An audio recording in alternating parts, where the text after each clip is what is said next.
Bonjour, j'espère que vous allez super bien.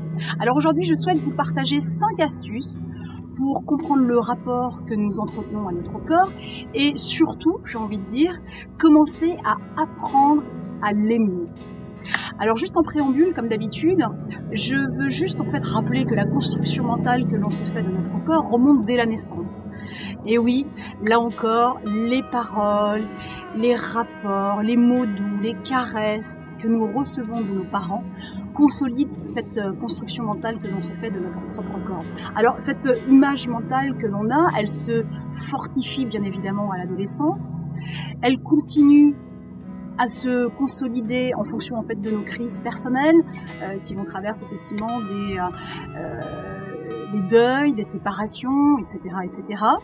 L'estime de soi ou la conscience de soi, pour ceux qui ont vu mes autres vidéos, bien évidemment a un rôle prédominant dans ce rapport que l'on entretient à son corps, les dictates de la société avec toutes les images, les publicités, les canons de beauté que l'on nous impose comme étant une réalité à suivre et bien évidemment la méconnaissance que l'on a de son corps, de ses limites, qui finalement, ce décalage entre le corps fantasmé et le corps réel crée bien évidemment une forme de rejet.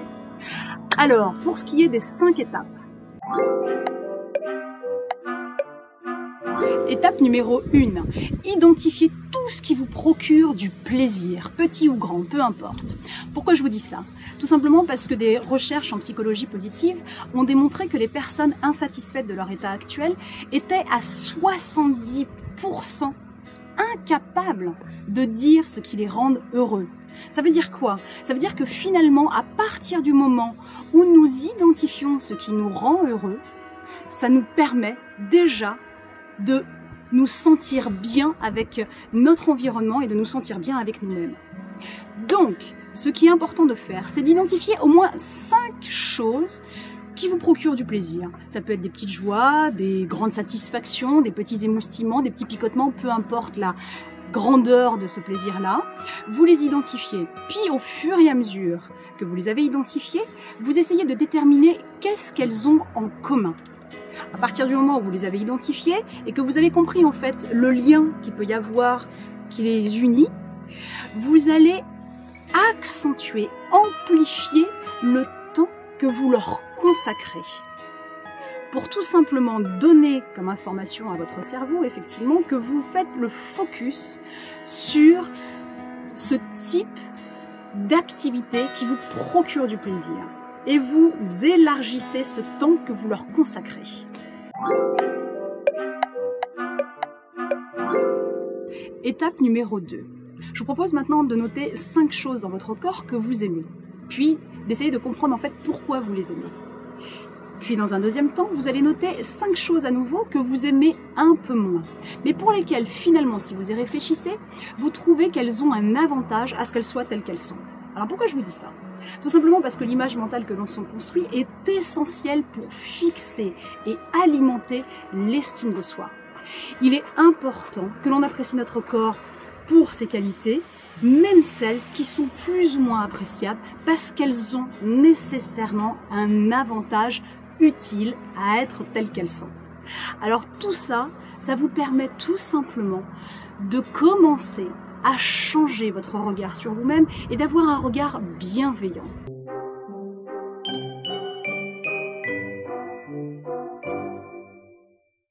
Troisième astuce, vous allez tout simplement faire la chasse à vos pensées négatives. Oui, la force du langage intérieur a un impact puissant, non seulement sur nos pensées, mais également sur notre corps, mais également sur le champ vibratoire que l'on émet. Alors pour ça, c'est tout simple. Vous allez passer au moins 5 jours à noter précisément sur un petit carnet que vous aurez dans votre grand sac avec un stylo, tous les moments où vous passez votre temps finalement à vous faire un langage intérieur sur votre propre corps. C'est-à-dire toutes les pensées qui vous traversent au sujet de ce corps et d'essayer de définir tout simplement de quelle manière vous vous parlez de vous-même.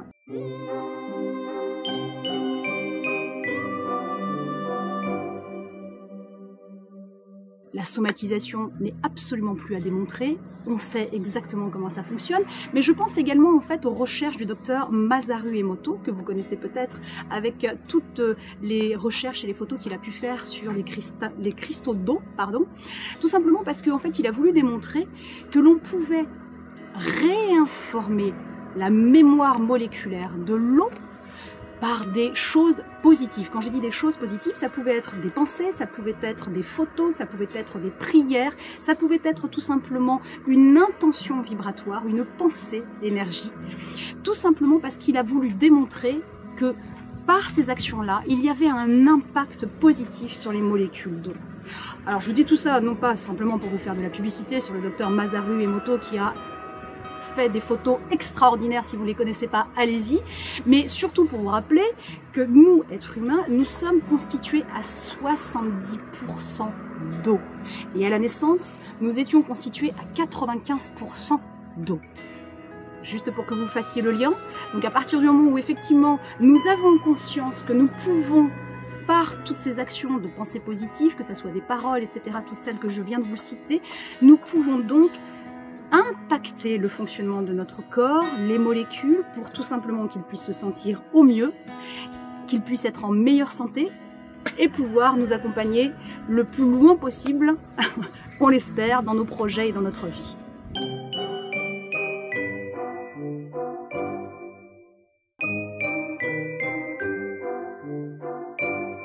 Quatrième astuce, c'est tout simplement changer, si besoin, votre environnement et votre entourage. Là encore, comme vous le savez, j'en ai déjà parlé en fait dans une précédente vidéo, les neurones miroirs ont un impact énorme sur notre fonctionnement. Donc à partir du moment où on a des relations toxiques avec certaines personnes, ça nous impacte directement. Donc à partir du moment où au contraire notre environnement et notre entourage, qu'il soit amical ou autre, est en adéquation avec ce que l'on souhaite, bien évidemment, c'est porteur et ça nous booste un maximum. Et ça va également dans le sens de l'estime de soi et ça continue à l'alimenter.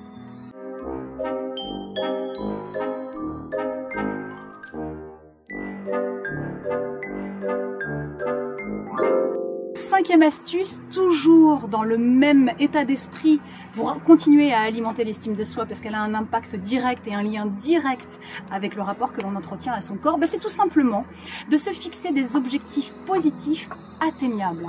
Il vaut mieux faire pas à pas, chaque jour un peu, que de ne rien faire du tout. Quand je parle d'objectifs positifs atteignables, ça peut être tout et n'importe quoi. Ça peut être tout simplement vouloir se lever un peu plus tôt. Ça peut être tout simplement marcher 15 minutes chaque jour, etc., etc. Juste des objectifs très positifs pour soi, pour son estime, mais que l'on peut atteindre très facilement. Inutile de fixer tout de suite le haut de la montagne et de voir tout de suite l'Everest. Voilà, j'espère que cette vidéo vous aura inspiré. Si c'est le cas, partagez-la, parlez-en, diffusez-la. Si vous avez vous-même des astuces en ce qui concerne le rapport que l'on peut entretenir à son corps, notez-les dans les commentaires, j'adorerais vous lire. En attendant, prenez soin de vous, comme vous le savez et comme je vous le dis toujours, vous êtes la personne la plus importante pour vous-même et je vous dis à très bientôt.